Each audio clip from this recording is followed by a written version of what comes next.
Okay, so let's get started. Sadly, I'm in the middle of faculty observation, so I have not had the time that I wanted to get your essays graded for the case studies. My hope is to get those done this weekend and have grades for you on Monday, so I apologize for the delay. So what are we talking about today? Somebody, anybody? Sampling. Okay, so what have we already talked about? We've talked about what the concept of science is, right? And in class on Wednesday, we talked a little bit about, what did we talk about? The research, well, paradigms was part of it. We talked about the research process. How do we actually conduct research? So how do paradigms fit into that, Tristan?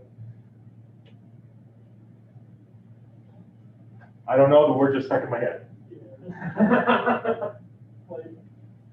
There's something we have to. Okay. Okay. All right. Perfect. Okay, I heard somebody else talking. Was it Chandon? Oh yeah, sorry, I didn't register until like as I was talking that you were talking, asking a specific person. My bad. Oh, no, not a problem. Tristan was answering. And so he said that it was kind of the beliefs or attitudes, mostly unseen. What would you like to add to that, Chandon? I just said there's something we have to account for in science. Yes. And the reason, okay, perfect. This is a nice connection between these two. So Shannon said, these are the things that we believe or that shape our attitudes. And the reason why that's important is because we have to account for that, what we would call bias, in our research to make sure that it doesn't skew or throw off our results because of what we believe. Okay, so that's where we begin. What's the next thing that we look for? Once we understand how we think about something, we need to ask, research. What do you normally ask?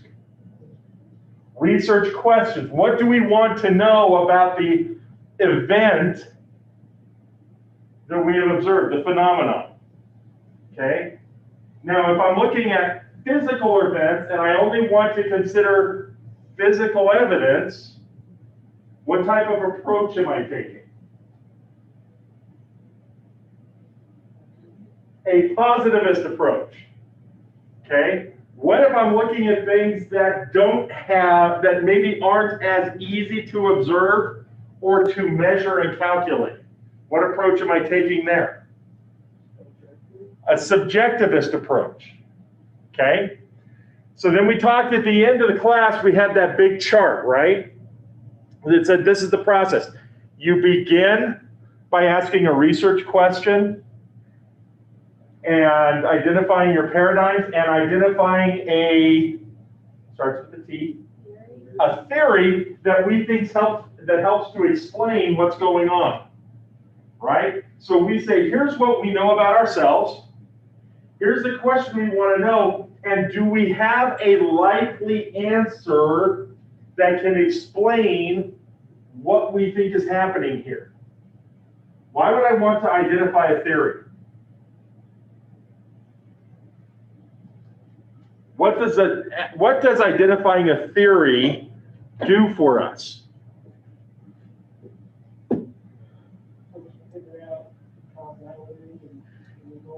It helps me to understand what I think or anticipate is going to happen. The causality. Is this explained by something we already know? Is it possible that you, as a result of asking these questions, will discover something we don't know? Absolutely, it happens all the time. Good research is constantly looking at the edges of theory and trying to figure out either A, how can we expand theory, or what else can research do? It might cause us to expand it. What else might it cause us to do? What's that? Gotta speak louder. It might decrease it. We might say, this theory maybe doesn't explain everything we thought it did. Maybe we need to take a step back and be a little more cautious about what we say this theory does or doesn't explain. Does that make sense? Okay, what's the last thing I do before I move on to the real research? Before I can start researching, what do I have to engage in? Not yet. Before I can start doing anything, I have to make sure that I understand what's already been said about the topic, right? Does that sound familiar? What do we call that? That's the literature review. I'm going in and reading what other people have already said about it, so that way I'm aware of what everybody has already said about it, so that I can make sure I'm not just repeating what other people have said, right? Anybody here ever heard the concept of reinventing the wheel? That you go and do something and think you created this thing and then found out, oh yeah, we knew about that 10 years ago. Or you could have just done this. Anybody ever had that experience? Okay, I know I have. I have. Right? Yeah. And so the idea is that before we go and start doing work on our own, we want to make sure we know what work has already been done so we don't just repeat it. Okay? Does that make sense to everybody? Okay, now that we've established our research question, this is the thing that tells us what we can and can't talk about. We need to figure out who. So sampling is all about the who of our study. Okay? Normally we talk about it in two terms. And if you've taken statistics, this is going to be very familiar territory. I recognize I might be opening some old wounds here. Oh, shoot. I might bleed all over the floor. Are you okay? I didn't like probability statistics. Okay. But statistics tends to look at two different groups, right? Does anybody remember the terms of those two groups? One that starts with a P. Probability. Nope. The whole group starts with P. It's called the what? Population. The population, the entirety of people that fit this concept. Normally, it's not possible to be able to connect with an entire population. And I'm going to have to disagree. Even though we have technology, if you think about the sheer number of people involved, the amount of time it would take to speak to all of them would be nearly impossible in terms of completing the goal of our research. Okay, either A, we don't have access to them, they don't have interest, or we don't have the time or resources to do it. So statistics allows us to do what? Instead of talking to the entire population, what can we do?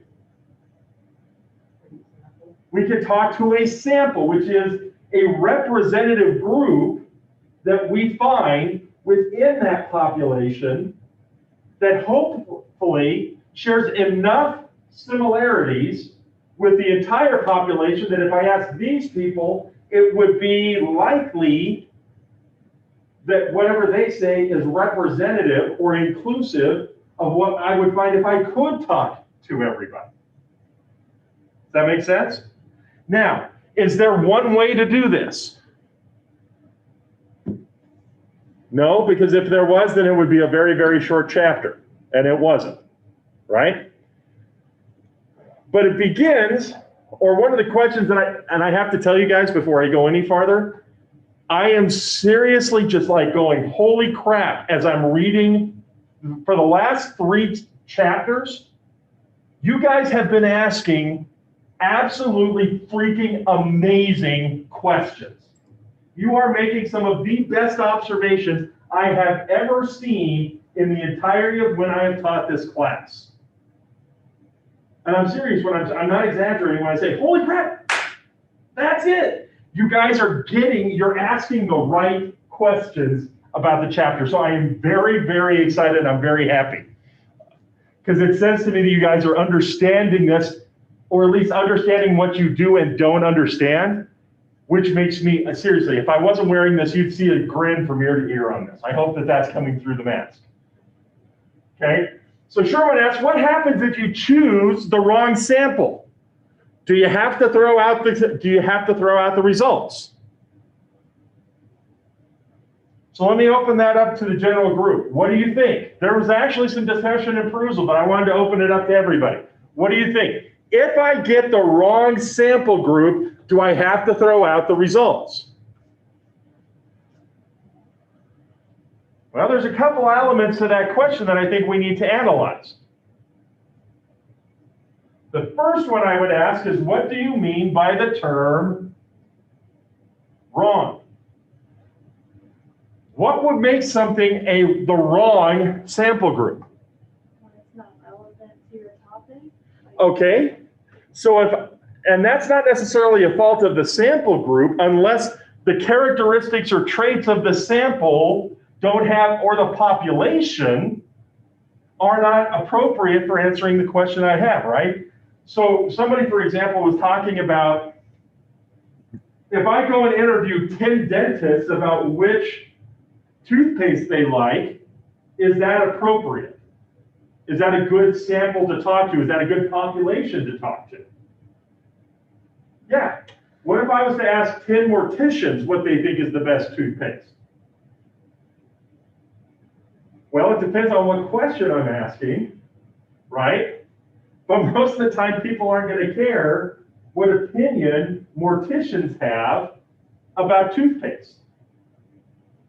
Right? So the idea of the wrong, there's a lot of different things that are kind of wiggly in that word, the wrong sample. So first of all, if I get a sample group that's not connected to the research question, what's another thing that could cause a sample group to be wrong?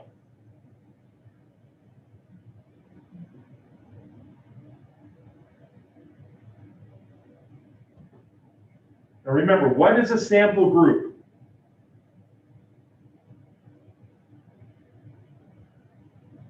We just talked about this.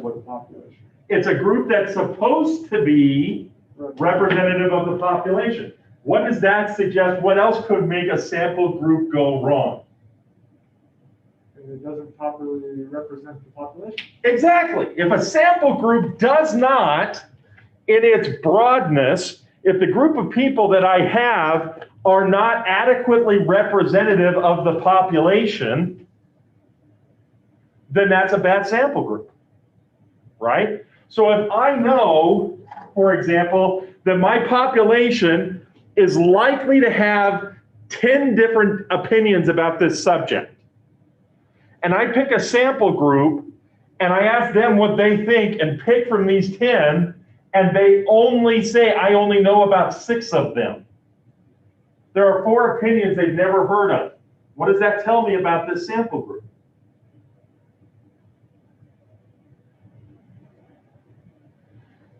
It's okay if I'm interested in what? The 6 options or opinions, right? But is it a good sample group?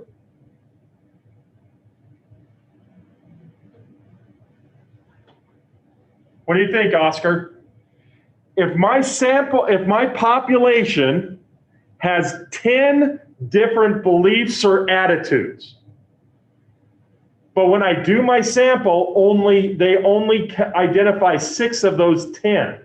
What does that tell me about that sample size and the population, or that sample group and the population? I think it fully doesn't represent the population. I think you would need to represent all 10 groups. I need to have at least 1 or 2 people to represent all 10 groups. Okay, perfect. So that might be a situation where the sample group is wrong. Okay. One of the things that I do in research is, first of all, I have to identify what do I think the population is? What am I looking for in the population? And then, and this gets to a question we have actually that we're going to cover in just a second. So I'm going to hold off on this and put a pin on it. Okay, we're going to come back to that. Okay, but actually we're still kind of hitting this. So for example, Oscar, you were asking the question, or in the textbook it says, well, if you wanted to talk to the population of professional workers, you couldn't speak to all of them throughout the world, right? Okay, that's true. So what do I have to do? Well, if I want to talk to professional workers, I need to make sure that my sample is what?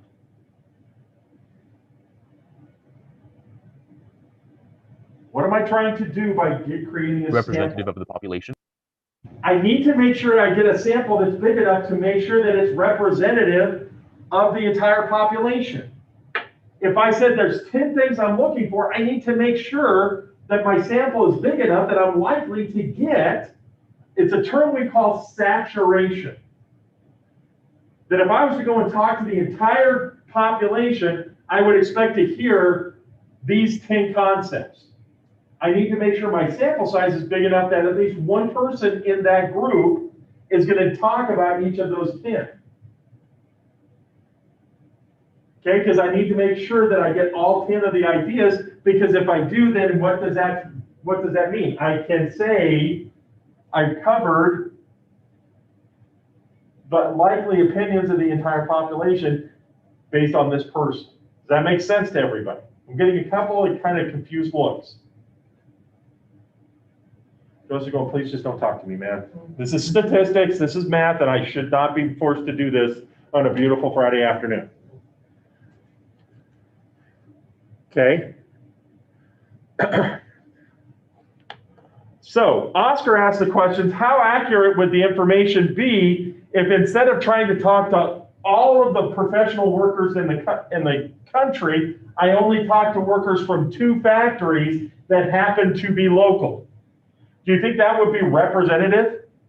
Would that be a valid sample, meaning it's likely to contain perspectives of everybody that I would likely get if I was to talk to everyone in the world? Probably not. What would be the problem? Number one, it's local. Okay, and unless the phenomenon I'm talking about is local, if it's broader than local, then my sample needs to represent the nature of whatever it is I'm investigating. Okay, does that make sense? But at the same time, am I responsible? Am I on the hook to have to talk to every worker in the world to be able to make comments about something? No, not really. Okay, but I need to make sure that it's enough so that somebody who was not involved in the study would look at this and say, okay, I think you've talked to enough people that have some grounds to be able to have an opinion on this subject.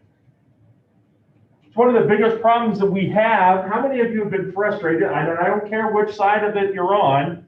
How many of you have been frustrated about all the constant reporting on political polls during the presidential election? Me. Why? Why might you be dissatisfied with those polls, if you even care? And that's okay if you don't. Those polls are going to be taken from the viewership of that. It depends on, it all depends on what is the basis of any poll. Do they talk to every single American in the country about who they're going to vote for? No. What do they have to do? They can't talk to the whole population. What do they have to do? They have to talk to a sample, right? And so what we are trying to do when they do those polls is we're trying to create a sample that is sufficiently big enough that it is likely to represent what? All of the different groups in the population, right? Because why do we do polls? What is it supposed to suggest?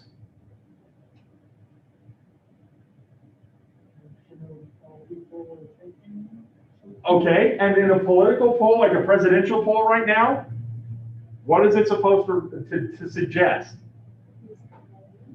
Who's going to win, right? And half the group, okay, and the way, especially this year, half the country is going, see, our guy's going to win, and the other half goes, you're not asking the right questions to the right people. Our guy is going to win. Your sample sucks. Right?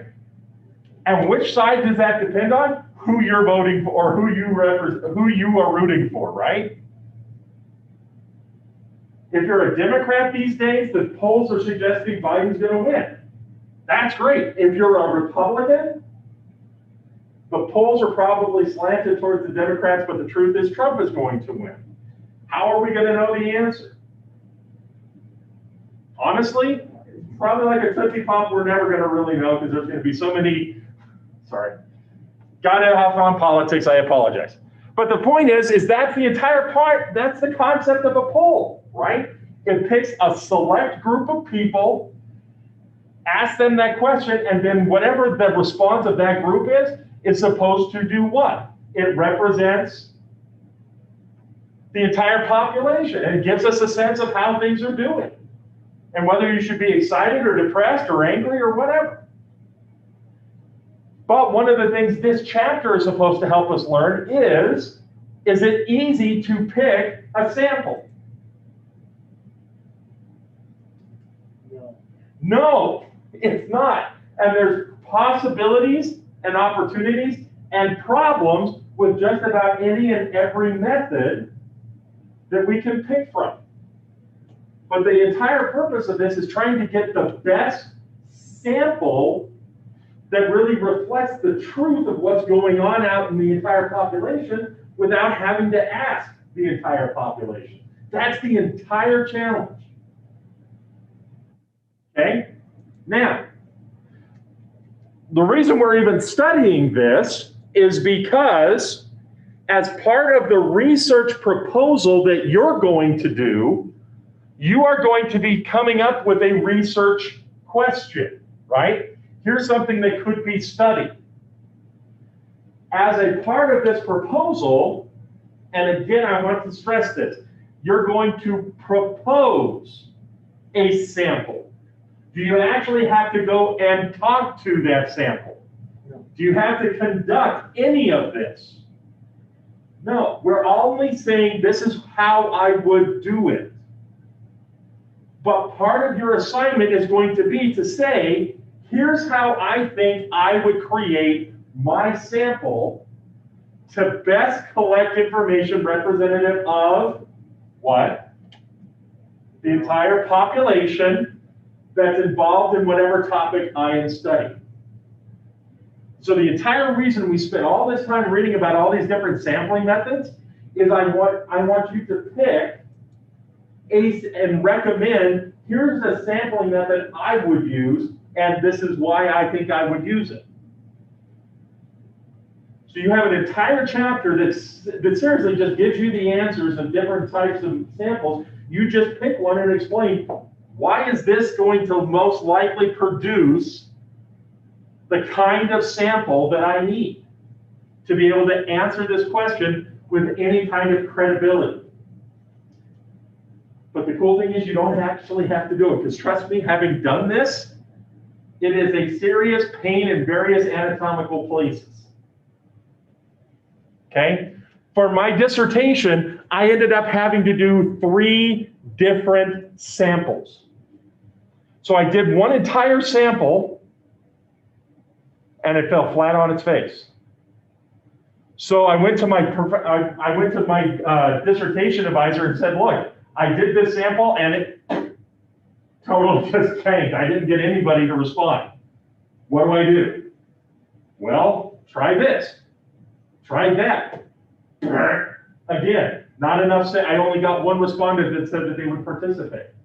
So then she made another recommendation, and I finally got enough people And I was seriously, by the skin of my teeth, praying that I was going to have enough people for her to say, yeah, okay, you can do this and get this thing done. Because I was just going, holy crap, I don't want to have to.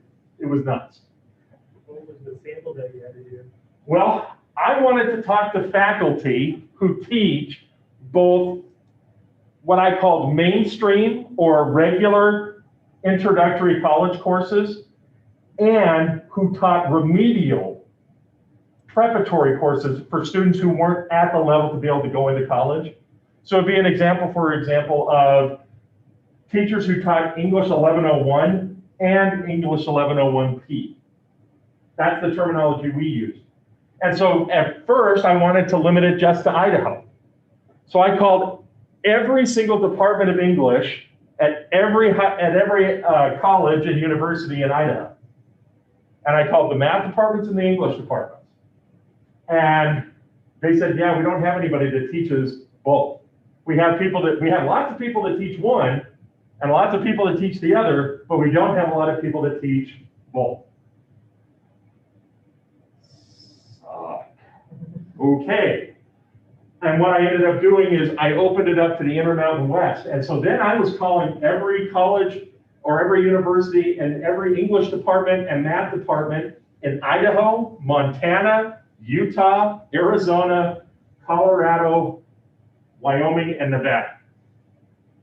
Because I had to broaden my scope because I wasn't getting a big enough sample to say, yeah, I can understand. And I also wanted to keep it somewhat local because I was looking for information that was going to help me, because that's what I do. I taught both sides of the fence and I wanted to see how people reacted. And I didn't want to call people over on the East Coast because the student population is different. I wanted people who were teaching the same kind of students I taught. So that was my population, were all the teachers that fit into that category in all of those states.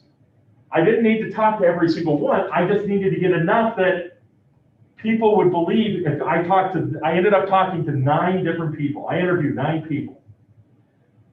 And my dissertation committee said 9 instructors like this is probably enough to get a vibe for what it would be like to teach that kind of students throughout all of those states. Because I got folks in Idaho, Wyoming, Utah, and Arizona. And so they felt like there was enough of a spread and enough people that they said, yeah, that's enough for us to believe that whatever you say would be representative of all of the people in that group. Okay? Does that make sense? Okay. Now, Joseph, you asked this question. I think this is fantastic. Why are there, for probability, now remind me, what's the difference between probability and non-probability sampling? I'm not asking you to answer, I'm just general. Probability is more like selected at random by chance, and non-probability is selected with a strategic method. Exactly, that is a perfect way to say it. Okay, so probability is all about randomness and chance. Why would I want to introduce randomness or chance as a process for picking my sample group? You What do might you want to think? eliminate. It'll be for eliminating bias. It helps to cut down on bias because I have no idea who I am or am not going to speak to. So it's just as likely that I'm going to get somebody who likes it as somebody that doesn't. So I'm not influencing the results. And there's all kinds of different levels of just how much probability I need to have, right? I can have pure random possibility where I can talk to anybody, right? And then I can then continue to cut it down and refine it, because why would I want to still have probability but refine or limit that probability?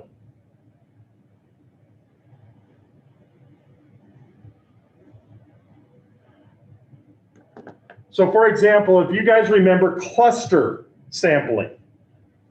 Cluster sampling means what?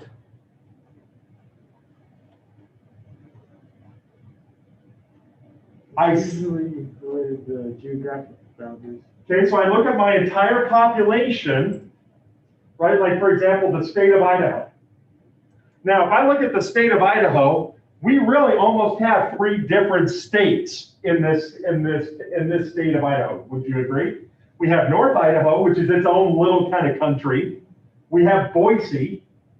Now, admittedly, Boise's bigger than Joseph, but you know, when you look at Magic Valley and Turner Valley and all, Boise is such a big population center in this state that it's almost its own little state inside Idaho. And then we have East Idaho, right? Now, if I was to do pure random sampling, which group do you think would be most likely, if I went throughout the state and just did random sampling, which group do you think of those 3 would be most represented in the sample? Just from statistics. Boise. Boise. Why? Because the population's so big, the odds the odds of one person from Boise versus any place else, it's super, super high because of the population density. So then all of a sudden, what happens? If I used random sampling and Boise was overrepresented in the sample, then just like it always is, Boise gets to decide what the rest of us have to do. So you better align with Boise's politics and Boise's economics and everything else like that, because whatever they want is what's going to happen, right? Is that fair?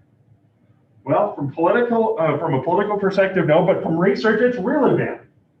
So if I was to use cluster sampling, what would that mean? What would that look like? It would be. Go for it. Okay. Using cluster sampling, it would show different results depending on where it is. So, like if you go ahead and do a cluster sample in Pocatello, then one in Boise, and then one in, I guess, Idaho Falls, they're all going to look different. Okay, but I would say that Pocatello and Idaho Falls are close enough together that that's a region. But I might say if I'm doing cluster sampling, I want to make sure I get something from every part of Idaho. So I'm going to do a cluster sample in Coeur d'Alene and a cluster sample in Caldwell and a cluster sample in Pocatello. What have I now done? I've made sure that each region was equally represented in the sample. Why would I do that? So your data represents more of the region itself instead of just one specific area. And that way I can make sure that my sample represents what? All of the different perspectives and attitudes in Idaho. Idaho's my population, but I'm not giving overpower, or I'm not oversampling from one particular region, as an example. Does that make sense to everybody? This is why we have so many different styles, is because it's all about how important is it? What kind of sample do I need? What kind of representation do I need the sample to contain to best represent the population that I'm looking for? Now, we talked about, those are all examples of probability sampling. What about non-probability sampling? Why would I have different approaches to that?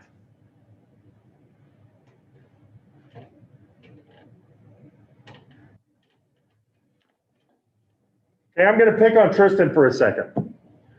When talking about the convenience sample, what is a convenience sample?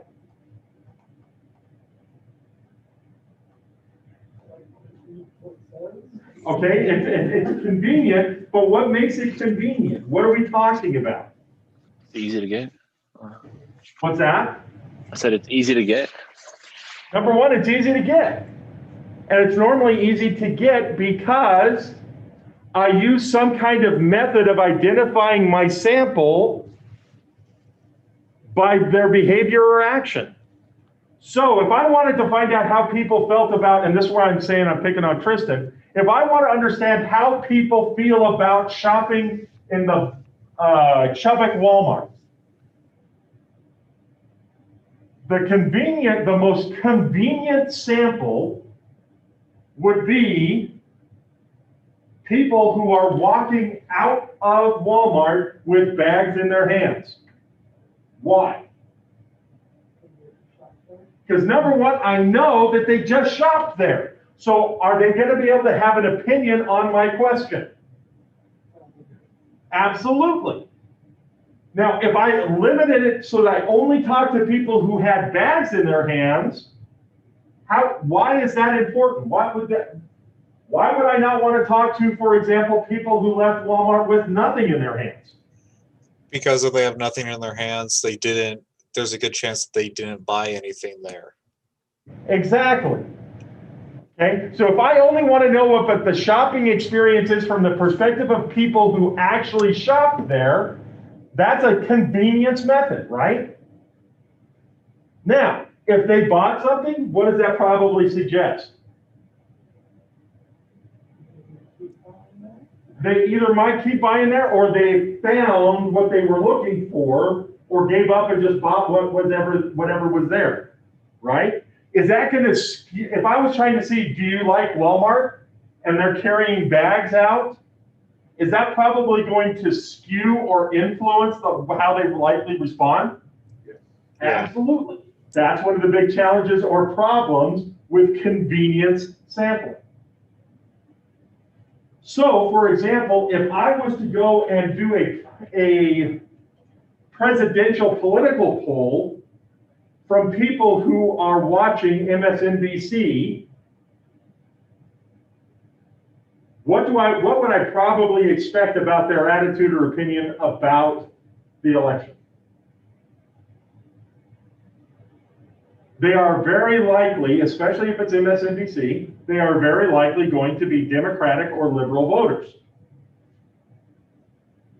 And so it's easy if I want to find, so that's a great sample if I want to feel how Democrats or liberals feel about it. That's a great source to go to. What if I was looking for conservative or Republican opinions? Fox News, One America, Newsmax, right? But Blaze if I TV. used, what's that? Blaze TV. Blaze TV. But if I was to go to one of those people or one of those groups and collect a sample because I can get a hold of them, the problem is what? It's going to likely be a very slanted poll. That's fine if my only interest is on how Republicans feel, but can I use that poll to say this is how the population feels? Probably not, okay? So the idea is all these different sample methods are based on what does my sample need to look like, what do I need to know? So for example, we talk about the idea of expert sampling and snowball sampling. What are those two approaches? What's the expert approach? It's also known as the Delphi method. What would you think expert sampling would look like? Who am I sampling? You're sampling experts. In the field. I'm not talking to anybody. I'm only talking to experts.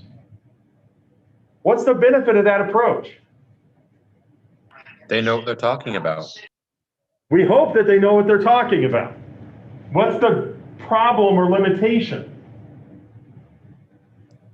Because they know what they're talking about, they have a viewpoint that most people don't have. Or they have access to knowledge that most people don't have. They already have very strong opinions. Okay?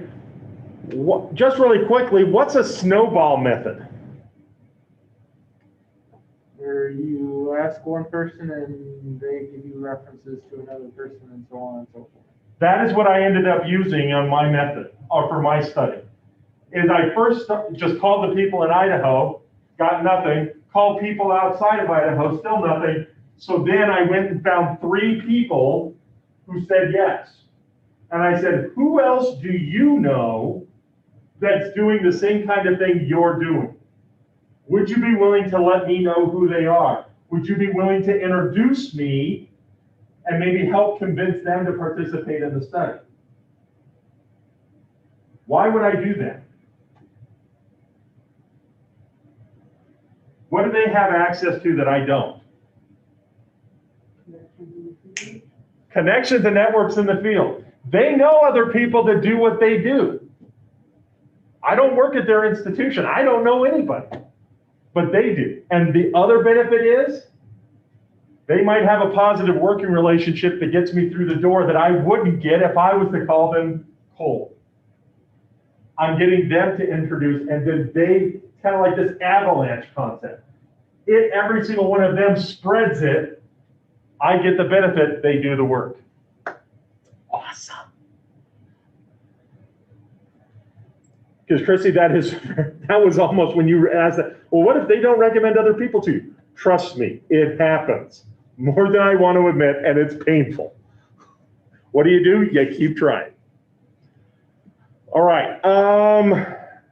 So this gets kind of back to the question that Oscar asked. Is there a best method for sampling the population? What do you think? Oscar, what do you think?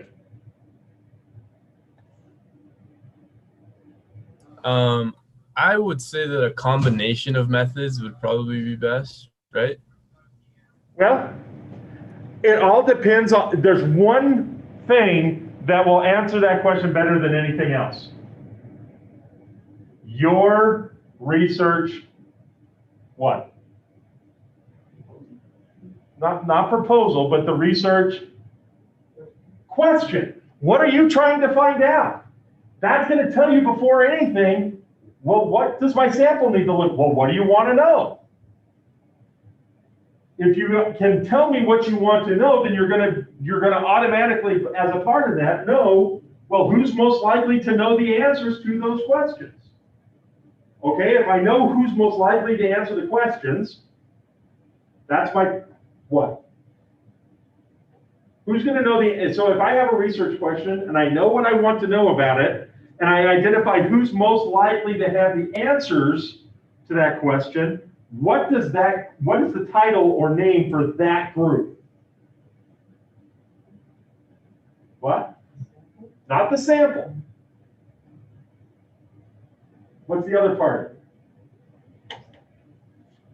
Starts with a P. Population. My population. Anybody who's likely to know the answer to my research question is population. I am not going to talk to my population. It's too big. So what do? I pick a sample. Okay? Now, depending on what I know about my population, it's going to decide, and this gets back to Oscar, that what I know about my population is going to tell me which approach works best. Is this something where I should use probability or not? If I'm not, which of the approaches there is going to be best? If I need it to be random to prevent bias, which random process is going to be best? That's the way that we decide this. Our research question helps us identify our population. What we know about our population determines our sampling process to find our sample. So in your research proposal, part of your writing is going to be, based on my research question, this is what I think my population is. You're going to answer that question. You're going to say, here's what I know about the population. This is what leads me to pick, out of all the different sampling methods in this chapter, this is why I'm picking this one, and you're going to explain why. Does this make sense? Okay, this is where a little verbal head nod would be great. Anything online? Do any of you understand what I'm talking about?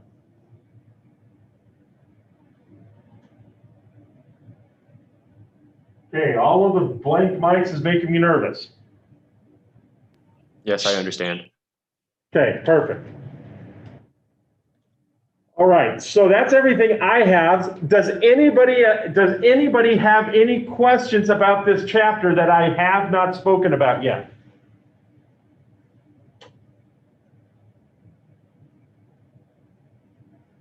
Okay, what I would recommend in preparation for the research proposal, take a few minutes while this is all fresh in your mind and write down 1, 2, or maybe 3 different sampling approaches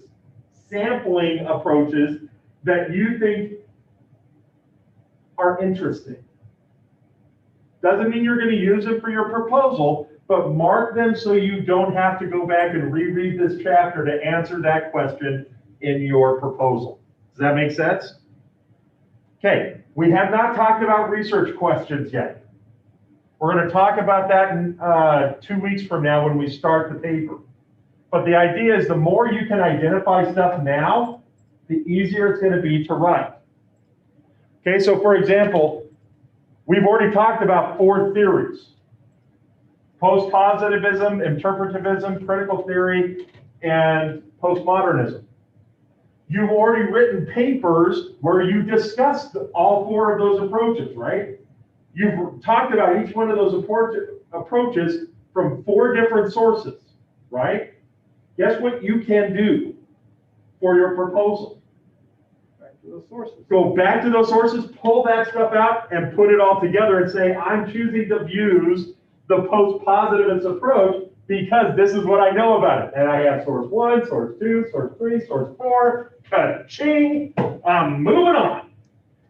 Okay? Guess what? That's how research is. You steal as much as you humanly can from other work you have already done. Totally legit, totally fair.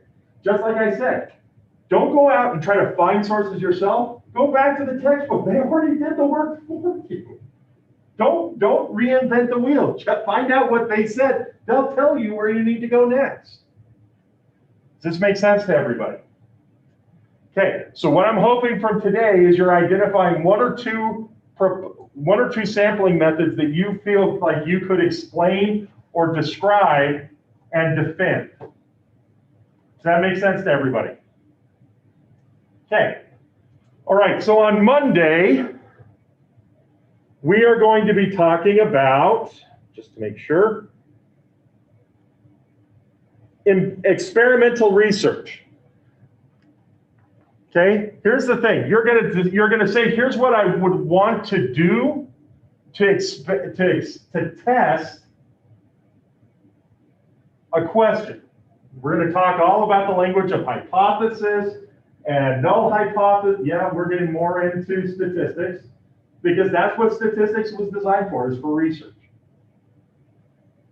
I know, and you guys are going, well, shoot me now, but we'll get through this as quickly as we can. Okay? Anybody have any questions? All right, that's everything I've got, folks. We will see you on Monday.